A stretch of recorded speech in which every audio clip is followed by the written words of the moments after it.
오늘 우리에게 주신 하나님의 말씀은 로마서 8장 1절에서 17절 말씀인데요. 로마서 8장 1절에서 17절.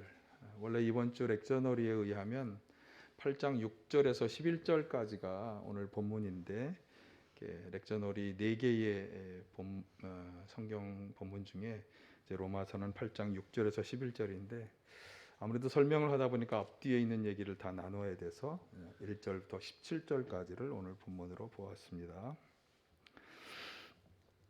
그러므로 그리스도 예수 안에 있는 사람들은 정죄를 받지 않습니다. 그것은 그리스도 예수 안에서 생명을 누리게 하는 성령의 법이 당신을 죄와 죽음의 법에서 해방하여 주었기 때문입니다. 육신으로 말미암아 율법이 미약해져서 해낼 수 없었던 그 일을 하나님께서 해결하셨습니다. 곧 하나님께서는 자기의 아들을 죄된 육신을 지닌 모습으로 보내셔서 죄를 없애시려고 그 육신에다 죄의 선고를 내리셨습니다. 그것은 육신을 따라 살지 않고 성령을 따라 사는 우리가 율법이 요구하는 바를 이루게 하시려는 것입니다. 육신을 따라 사는 사람은 육신에 속한 것을 생각하나 성령을 따라 사는 사람은 성령에 속한 것을 생각합니다. 육신에 속한 생각은 죽음입니다. 그러나 성령에 속한 생각은 생명과 평화입니다. 육신에 속한 생각은 하나님께 품는 적대감입니다. 그것은 하나님의 법을 따르지 않으며 또 복종할 수도 없습니다. 육신의 매인 사람은 하나님을 기쁘게 해드릴 수 없습니다. 그러나 하나님의 영이 여러분 안에 살아 계시면 여러분은 육신 안에 있지 않고 성령 안에 있습니다. 누구든지 그리스도의 영이 없으면 그리스도의 사람이 아닙니다. 또한 그리스도께서 여러분 안에 살아 계시면 여러분의 몸은 죄 때문에 죽은 것이지만 영은 의 때문에 생명을 얻습니다. 예수를 죽은 사람들 가운데서 살리신 분의 영이 여러분 안에 살아 계시면 그리스도를 죽은 사람들 가운데서 살리신 분께서 여러분 안에 계신 자기의 영으로 여러분의 죽을 몸도 살리실 것입니다. 그러므로 형제자매 여러분, 우리는 빛을 지고 사는 사람들이지만 육신의 빛을 진 것이 아닙니다. 우리는 육신을 따라 살아야 할 존재가 아닙니다. 여러분이 육신을 따라 살면 죽을 것입니다. 그러나 여러분이 성령으로 몸의 행실을 죽이면 살 것입니다. 여러분의 하나님의 영으로 인도함을 받는 사람은 누구나 다 하나님의 자녀입니다. 여러분은 또다시 두려움에 빠뜨리는 종살이의 영을 받은 것이 아니라 자녀로 삼으시는 영을 받았습니다. 그래서 우리는 그 영으로 하나님을 아빠, 아버지라고 부릅니다. 바로 그때에 그 성령이 우리의 영과 함께 우리가 하나님의 자녀임을 증언하십니다. 자녀이면 상속자이기도 합니다. 우리가 그리스도와 함께 영광을 받으려고 그와 함께 고난을 받으면 우리는 하나님이 정하신 상속자요 그리스도와 더불어 공동 상속자입니다. 아멘. 할렐루야.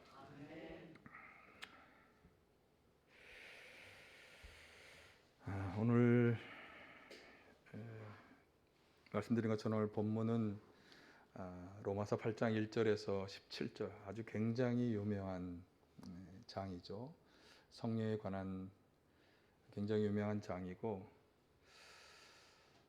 이 로마서 8장을 가리켜서 복음 중에 복음이다 이렇게 이야기할 정도로 아주 그리스도인들에게 아주 핵심적인 진리를 말씀해 주는 구절입니다. 그런데 사실 말씀드려야 될 상황은 굉장히 많습니다. 이 로마서 8장에 관해서 어디에 포커스를 두느냐에 따라서 설교가 아주 여러 설교가 나올 수 있는 그런 아주 중요한 장인데 렉셔너리에 있는 말씀처럼 6절에서 11절을 중심으로 해서 그 주변에 있는 말씀을 함께 이제 살펴보도록 하겠습니다. 사순절기에 이 로마서의 말씀이 나왔다고 하는 것은 아무래도 로마서 8장 3절에 나온 말씀 때문이 아닐까 이런 생각이 들어요. 3절을 좀 찾기는 굉장히 힘드시죠. 네. 3절에 보시면 여러분 성경에 보시면 육신으로 말미암아 율법이 미약해져서 해낼 수 없었던 그 일을 하나님께서 해결하셨습니다. 이 앞에 여기 나오는군요. 곧 하나님께서는 자기 아들을 죄된 육신을 지닌 모습으로 보내셔서 죄를 없애시려고 그 육신에다 죄의 선고를 내리셨습니다. 그러니까 죄된 육신을 보내셔서 죄를 없애시려고 육신에다 죄의 선고를 내리셨다. 이건 틀림없이 십자가의 그분을 죽이심으로 우리의 죄를 사해 주신 그 사건을 의미하는 것입니다.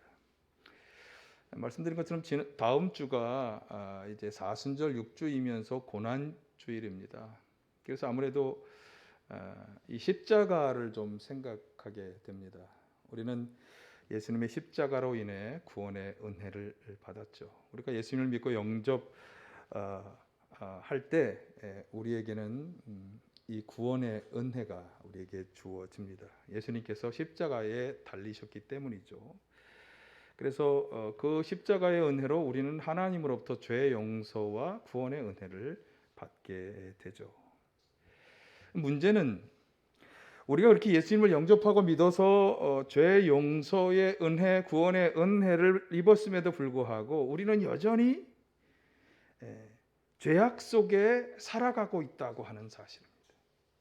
여전히 죄의 유혹과 도전에 직면하면서 우리도 모르게 혹은 의도하면서 의도하지 않게 그 죄에 한 발 두 발 들여놓고 살아가고 있기 때문에 과연 내가 십자가의 보혈의 공로로 구원받은 사람이냐, 구원받을 것이냐 하는 것에 관한 고민과 의문이 계속해서 생겨집니다.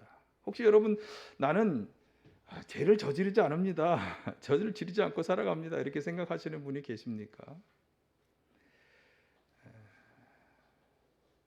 주님께서 우리에게 성경에 보면 죄라고 말씀하는 여러 가지 사항들이 많이 나오는데 조금 이따가도 이제 한번 열거해 드리겠습니다만 그 중에 해당하지 않는 게 하나도 없는 사람은 거의 없지 않을까. 그래서 고민이죠. 그리고 이 고민은 우리뿐만 아니라 놀라운 전도의 역사를 이룬 복음 전도자 바울 사도도 동일한 고민을 했습니다. 그래서 오늘 저희가 8장을 읽었지만 이 8장의 배경은 사실 7장에 나오는 이 바울 사도의 고민이에요. 자, 무슨 고민을 했을까요? 자, 14절 하반절에서 15절을 한번 같이 보겠습니다. 나는 육정에 매인 존재로서 죄 아래 팔린 몸입니다. 나는 내가 하는 일을 도무지 알 수 없습니다. 내가 해야겠다고 생각하는 일은 하지 않고 도리어 해서는 안 되겠다고 생각하는 일을 하고 있으니 말입니다. 17절 그와 같은 일을 하는 것은 내가 아니라 내 속에 자리를 잡고 있는 죄입니다. 그러니까 자기가 원하는 선한 일보다 원하지 않는 악한 일을 하고 있다고 하는 이 말씀, 그리고 그것은 자신 안에 죄가 자리를 잡고 있기 때문이라고 그렇게 고백합니다. 이게 그렇게 훌륭한 놀라운 전도의 역사를 이룬 바울 사도의 고백이냐, 아니면 바울이 그리스도인이 되기 전에 했었던 고백이냐, 설왕설래가 많습니다만 그건 신학자들이나 다툴 문제이고, 우리는 그냥 진솔하게 바울이 여러 가지 인간의 죄, 또 율법의 문제, 하나님 앞에 어떻게 의롭게 되느냐를 쭉 얘기하다가 이 말씀을 다뤘다는 점에서, 그리고 오늘 그리스도인이 된 우리도 동일한 고민을 하고 있다는 점에서 이제 오늘 우리에게, 그리스도인 된 우리들이 얼마든지 경험할 수 있는 말씀으로 우리는 받아들이면 되는 것입니다.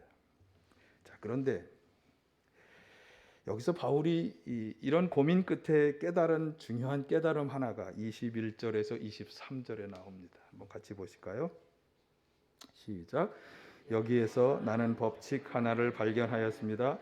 곧 나는 선을 행하려고 하는데 그러한 나에게 악이 붙어 있다는 것입니다. 나는 속사람으로는 하나님의 법을 즐거워하나 내 지체에는 다른 법이 있어서 내 마음의 법과 맞서 싸우며 내 지체에 있는 죄의 법에 나를 포로로 만드는 것을 봅니다. 바울은 자기 안에 두 마음, 두 개의 법칙이 자리하고 있다, 이것을 깨닫게 된 것입니다. 그러니까 하나님의 법을 따르고자 하는 마음, 죄의 법, 지체의 법, 육신의 법을 따르고자 하는 마음, 이 두 가지가 자신에게 있다. 그러니까 속사람으로는 마음속 깊은 곳에서는 하나님께서 주신 말씀을 따라 살려고 하는, 하나님의 법을 따르고자 하는 그런 충만한 마음도 있는데, 그런데 입고 살아가는 이 육신이 가져오는 것들은 그것과 반대가 되는, 자꾸만 죄를 짓게 하고 하나님의 법과 거슬리는 일을 하게 하는 그런 법이 또한 동시에 나에게 있다라고 하는 것을 그가 깨달은 거죠. 말씀드린 것처럼 이것은 바울 사도의 고백만은 아닙니다. 우리 모든 그리스도인들도 동일하게 고백할 수밖에 없는, 저도 여전히 고백할 수밖에 없는 그런 고민입니다. 그래서 24절 같은 토로, 이게 토로라 그러죠. 아주 정말 피를 토하는 심정의 고백을 하는 거죠. 한번 같이, 나는 비참한 사람입니다. 누가 이 죽음의 몸에서 나를 건져 주겠습니까?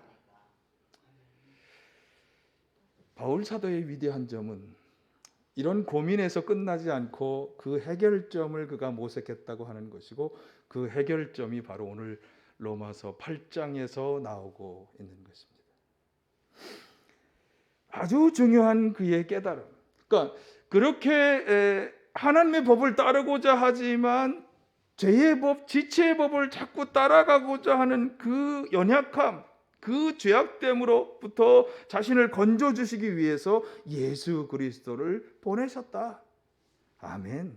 아멘. 자, 25절, 7장 25절을 보실까요? 시작.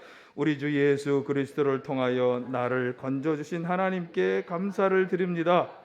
그러나 나 자신은 마음으로 하나님의 법을 섬기고 육신으로 죄의 법을 섬기고 있습니다.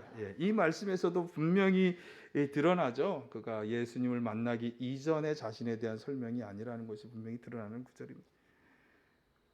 어쨌든 그가 깨달은 것은 그렇게 두 마음이 자신에게 있지만, 그러나 예수 그리스도를 통해서 나를 건져주셨다, 그런 그 분명한 확신을 붙잡으면서, 사실 예수 그리스도를 통하여 나를 건져주셨다, 이 말은 엄밀하게 예수 그리스도가 짊어지신 십자가를 통해서 자신의 그 고민과 문제를 해결해 주셨다라고 하는 고백인데, 자, 8장 3절이 그 분명한 설명입니다. 이것이 바로 사순절과 연결되는 본문이에요.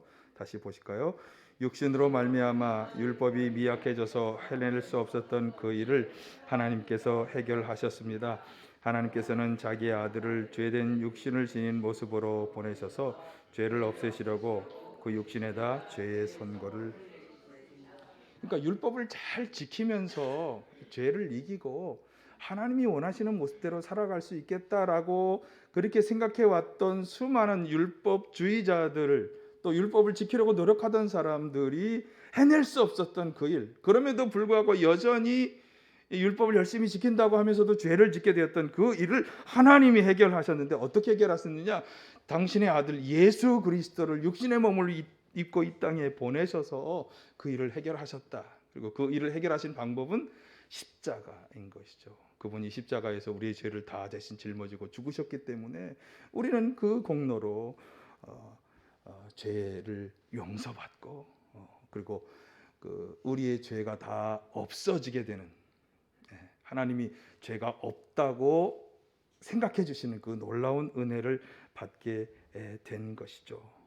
자, 그런데 여기서 아주 중요한 한 가지 점을 우리가 기억해야 하는데, 그렇게 예수님의 십자가를 통해 우리의 죄의 문제를 처리하신 하나님께서는 그러면 그렇게 죄의 문제가 처리된 그리스도인들이 여전히 경험하는 죄의 유혹, 죄의 도전, 그래서 죄의 발을 디디게 되는 그 문제를 해결하기 위해서 아주 중요한 일, 죄의 지배를 당하지 않게 되는 아주 중요한 일을 행하여 주셨다는 것인데, 그게 1, 2절에 나온 말씀이에요. 한번 보실까요? 시작.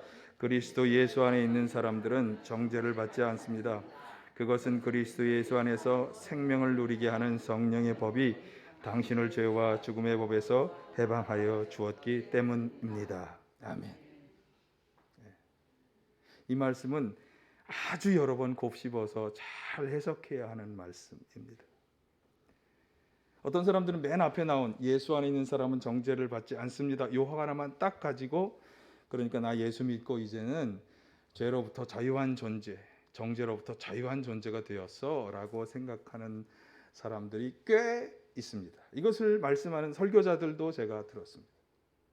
그러나 이 말씀은 바로 그 뒤에 나온 말씀, 그것은 이라고 하는 이 설명과 함께 나와야 하는 문제이고, 그것은 이하의 이 설명은 뭐냐면 성령의 법이, 예수 그리스도 안에서 우리를 생명을 누리게 하는 성령의 법이 우리를 그 정죄로부터 구원해 주신다라고 하는 그런 말씀입니다. 그러니까 하나님께서는 십자가를 통해 우리의 죄의 문제를 처리하실 뿐만 아니라 이 성령을 우리에게도 주셔서 죄를 이길 수 있도록, 죄의 지배를 받지 않도록 우리를 도와주셨다라고 하는 사실. 이게 바울 사도가 깨달은 점입니다. 그러므로 말씀드린 것처럼 계속해서 고민을 안고 살아갈 수밖에 없는 우리 안에 두 마음 중에서도 자꾸 죄의 법을 따라가려고 하는 우리를 주님이 도와주시기 위해 이 성령을 보내주셨다라고 하는 이 사실이 바로 우리가 성령의 도움을 강력하게 받아야만 한다는 것을, 그래야 지체의 법, 육신의 욕망을 따르려고 하는 우리를 자신을 이겨낼 수 있다고 하는 너무나 중요한 사실을 말씀해 주고 있습니다. 여기 그리스도 안에서, 시작, 그리스도 안에서 역사하시는 성령의 도움을 받는 사람이 죄를 이기고 정죄를 받지 않을 수 있나. 그냥 나 예수 믿어, 나는 예수 그리스도 안에서 살아가는 사람이야 라고 말하는 자가 아니라, 예수 그리스도 안에서 살아간다고 하는 것 자체가 뭐냐 하면 바로 그분 안에서 역사하신 성령의 도움을 받으며 살아가는 사람이라고 하는 거죠. 그래서 성령의 도움, 지금부터 제가 이 성령의 도움에 대해서 함께 살펴보려고 합니다. 9절 하반절의 말씀을 비춰주시면 이것이 우리 그리스도인과 이 영과의 관계를 아주 잘 설명하는 부분인데 보실까요? 누구든지 그리스도의 영이 없으면 그리스도의 사람이 아닙니다. 오늘 설교의 제목도 바로 여기에서 나오는 것입니다. 그리스도의 사람, 이건 뭐 그리스도인 한자로 그리스도인. 나는 그리스도인인가 아닌가, 내가 진짜 그리스도인인가 아닌가를 인정받기 위해서는 내 안에 그리스도의 영이 있느냐 아니냐, 일단 여기까지만. 내 안에 그리스도의 영이 있느냐 아니냐 하는 것을 잘 살펴보아야 하는 것이. 그런데 내 안에 단순히 그냥 그리스도의 영을 난 어딘가에 모시고 있어 라고 하는 것으로는 되는 게 아니에요. 그 그리스도의 영이 내 안에 살아 계셔야 돼. 살아서 활동하셔야 돼. 11절을 보실까요? 11절 시작.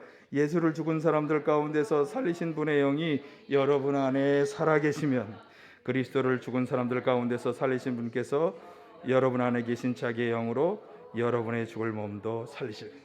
그분이 내 안에서 활동하셔서 나로 하여금 죽을 몸이 죽지 않을 몸으로 만들어 주시는 거예요.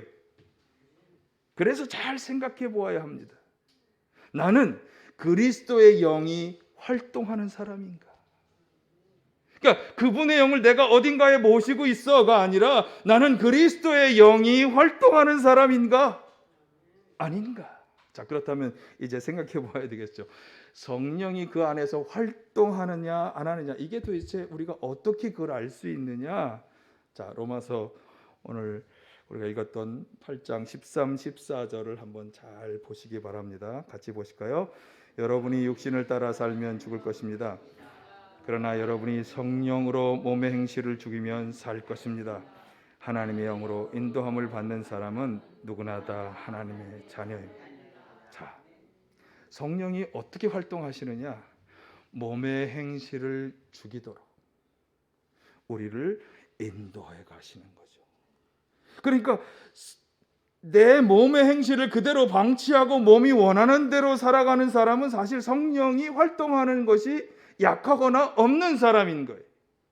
성령이 내 안에서 활동하신다면 나는 몸의 행실들을 자꾸 죽이고 그것을 승리할 수 있는 삶으로 나아가게 되는 거예요. 그러니까 내 안에 성령이 활동하시느냐 안 하느냐 하는 것은 바로 그것을 보면 아는 거예요. 성령의 인도를 따라 성령께서 우리의 죄를 이기도록 하는 그 역사에 내가 그렇게 살아가고 있느냐 아니냐. 그래서 읽지 않았습니다만 10절 말씀처럼 그 성령께서 안에서 살아계신 사람을 어떻게 설명합니까? 그리스도께서 그 안에 살아계신 사람. 결국 그리스도는 우리 안에 성령으로 역사하시니까 그런 사람이 진짜 그리스도인, 진짜 그리스도의 사람이다. 그래서 우리 자신을 잘 살펴보아야 하는 것입니다. 나는 내 안에 살아서 활동하시는 이 성령의 인도를 받으며 살고 있는가? 아니면 육신이 원하는 대로, 육신의 방식대로 살아가고 있느냐?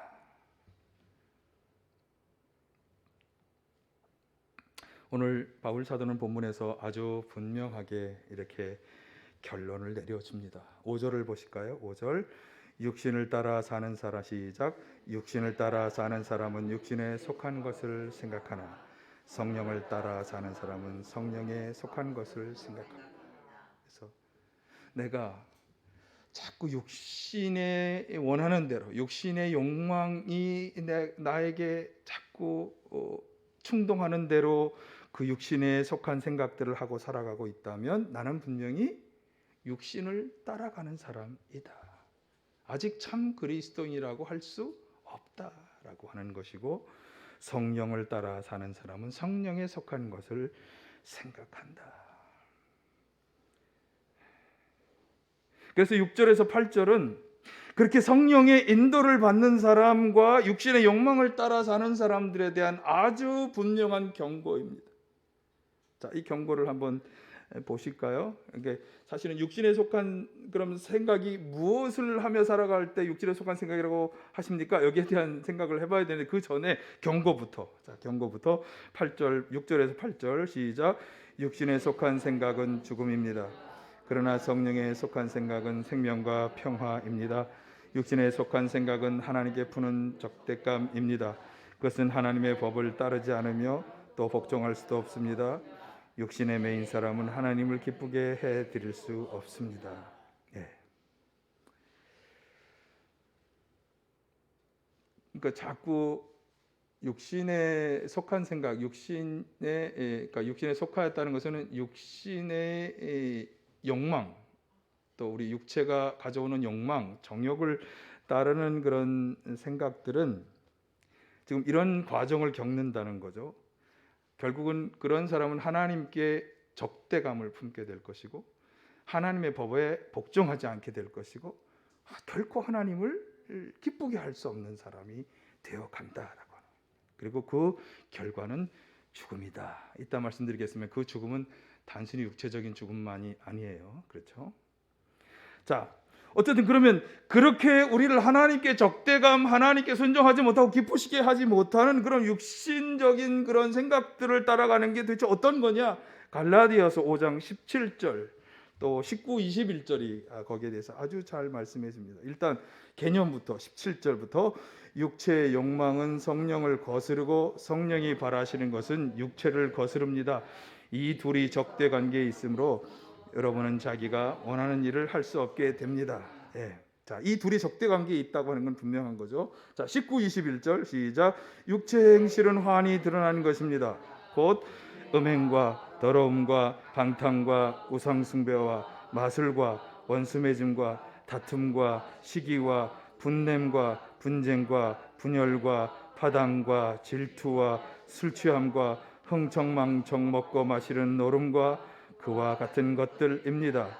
내가 전에도 여러분에게 경고하였지만 이제 또다시 경고합니다. 이런 짓을 하는 사람들은 하나님 나라를 상속받지 못할 것입니다. 아멘. 1번을 다시 비춰주시면 여기 성령을 거스르고 육체의 욕망을 따르는 그 행실들을 쭉 열거하고 있잖아요. 한번 쭉 보시면서 다시 한번 나는 여기에 어느 항목에 해당할까? 나는 하나도 해당하지 않을까? 저도 사실 몇 개나 걸립니다. 한번 목사님이 걸린다고 저도 걸립니까? 이렇게 말할 수 있을지 모르지만 하나도 걸리지 않는 분이 과연 있을까요? 그런데 아까 제가 이런 사람들에게는 죽음이다 그랬잖아요. 죽음. 그 죽음은 단순히 그냥 육체가 죽는 것, 사실 누구나 다 죽으니까 그 단순한 죽음만을 말씀하는 죽음이 아니. 그 죽음은 뭐냐면 지금 여기 두 번째로 여기 나오는군요. 맞습니다. 그냥 비춰주세요. 아까 9절에서도 나왔습니다만 하나님 나라를 상속받지 못하는 죽음. 그러니까 하나님 나라에 들어가게 되지 못하는 죽음. 무슨 죽음일까요? 마지막 심판의 날 주님이 너는 하나님 나라에 들어갈 수 없어라고 판정하시는 그 사람, 그런 사람이 된다. 심판 날에 하나님 나라가 아니라 다른 곳, 굳이 설명하지 않지만 그곳, 영원히 꺼지지 않는 불 속에 고통받아야 할 그곳, 그곳에 들어가는 죽음, 심판, 그것을 말씀하는, 그것이 바로 육신에 속한 생각들을 하며 육신을 따라가는 사람에게 다가올 결말이다. 하나님을 자꾸 거부하고 자꾸 하나님께 순종하지 못하고 하나님이 기뻐하시는 일보다는 그죠? 육신에 충족되는 일들을 위해서 살다가 결국에는 이러한 결말에 빠지게 된다. 이것과 아주 분명하게 대비되는 것이 성령에 속한 생각을 하고 성령을 따라 사는 사람에게 주어지는 결말, 뭐죠? 생명과 평화다, 그렇게 이야기합니다. 제 얘기가 아니고 아까 본문 구절에 나온 구절이에요. 그러니까 여기서 생명은 우리 다 갖고 있는 거니까 지금 다 생명이 있으시니까 이렇게 나와 계시잖아요. 그 생명이 말하는 게 아니라 하나님 나라에서 누릴 영원한 생명을 가리키는 말씀이고, 평화는 그렇죠. 평화 정말 필요합니다. 바로 육신의 욕망을 이기고 성령의 인도를 따라 살아가는 사람에게 주어지는 은혜, 평화, 기쁨도 있을 것이고, 그리고 하나님의 사랑도 충만히 느껴지게 되겠죠. 알고 보니까 이건 사실 성령의 열매라고 그렇게 성경이 표현하고 있습니다. 갈라디아서 5장 22, 23절. 자, 한번 같이 보실까요? 시작. 성령의 열매는 사랑과 기쁨과 화평과 인내와 친절과 선함과 신실과 온유와 절제니 이런 것을 막을 법이 없습니다. 그래서 저는 그 앞절만 제가 따가지고 그렇게 외운다 그러잖아요. 사기, 화인, 친선, 신원절. 그런데 이 사랑과 기쁨과 화평, 이것은 은혜로 우리가 받는 거예요. 성령의 인도를 따라 살아갈 때 주님 우리 가운데 평화를 주시고 기쁨을 주시고 주님의 사랑에 대한 충만한 감정을 느끼게 하시는 거죠. 그런데 그 뒤에 나온 인내를 주신다, 친절을 주신다. 이거는 조금 생각해 보아야 돼. 그 뒤쪽에 나온 내용들은 성령의 인도를 따르는 사람이 어떠한 노력을 해야 할지를 보여주는 것 같아. 어떤 노력? 인내하려고, 친절하려고, 선하게 살려고, 신실하게, 온유하게, 절제하며 살아가도록 성령께서 자꾸 우리 안에 우리를 그리로 인도하신다는 거예요. 그런 열매를 맺어가야 한다는 거예요. 그러니까 은혜이면서 동시에 우리가 이렇게 살아가기를 원하시는 주님의 마음이 잘 드러나 있는 게 이 성령의 열매예요. 그래서 우리 그리스도인의 삶은 진짜 거저 먹는 게 없어요. 어떻게 보면 끊임없이 노력하며 성령께서 우리 안에서 인도하시는 대로 육체의 욕망을 이기도록 노력해 나가는 삶, 이게 정말 그리스도의 삶인 것입니다. 그리스도인의 삶, 그리스도의 사람이 걸어가야 할 길이다. 여러분, 성령께서 우리 안에서 활동하실 때 이러한 열매를 맺게 된다고 하는 것을 다시 한번 기억하시면서 그 성령의 인도만을 따라 살아가는 우리 모두가 다 되시기를 간절히 바랍니다. 다시 한번 아주 원초적인 질문. 그러면 우리는 그렇게 예수 그리스도를 통해서 우리의 죄의 문제를 해결받고 성령의 인도를 따르는 그러니까 구원받고 은혜 받는 삶을 살아왔는데도 왜 그럼 우리 안에는 그렇게 죄의 법이라고 하는 것이 여전히 도사리고 있는가? 그 죄의 법이라고 하는 것은 도대체 어디서 왔는가? 그거는 제가 몇 주 전에 설교를 드렸습니다만 최초의 사람 아담이 하나님께 불순종하면서 선악과를 따먹는 순간에 우리 인간에게 들어온 원죄적인 성향, 그 원죄적인 성향이 자라면서 계속해서 우리 인간을 그런 속으로 몰아왔던 거죠. 그래서 지난주에 제가 에베소 4장 22, 24절의 말씀을 잠깐 인용했었는데, 예수 믿기 이전에 우리의 옛날 생활 방식은 어떤 것이었느냐 보여주고 있나요? 예, 허망한 욕정을 따라 살다가 썩어 없어질 그 옛사람이었다는 거죠. 그러니까 이 허망한 욕정을 따라 살았다는 게 바로 그 얘기인 거예요. 우리 안에 들어와서 하나님께 불순종하고 정말 자기 육신의 쾌락과 정욕을 따르던 이 아담, 그 사람이 들여왔던 그 원죄적인 성향이 우리로 하여금 계속해서 구르고 구르면서 커지고 커지다가 바로 이러한 삶을 살도록 우리를 인도했던 것이고, 예수 그리스도를 믿고 영접한 순간부터 우리는 이제 바로 그 다음 구절에는 그 옛사람을 벗어버리고 어떻게 해야 하느냐? 우리 마음의 영을 새롭게 해야 한다. 그럼 우리 마음의 영을 새롭게 하는 것이 어떻게 가능해지느냐? 내가 의지적으로 노력하면 되느냐? 바로 그 일을 누가 하시는가 하면 오늘 설명해 드렸던 누가? 성령께서 하신다. 우리의 마음의 영을 새롭게 하는. 두 마음의 법 중에, 두 마음의 법 때문에 항상 죄를 지으려고 하는 강한 충동이 휩싸여 있는 우리로 하여금 그 하나님의 영을 더 따라 살아가도록 우리의 마음을 새롭게 하신다고 하는 거죠.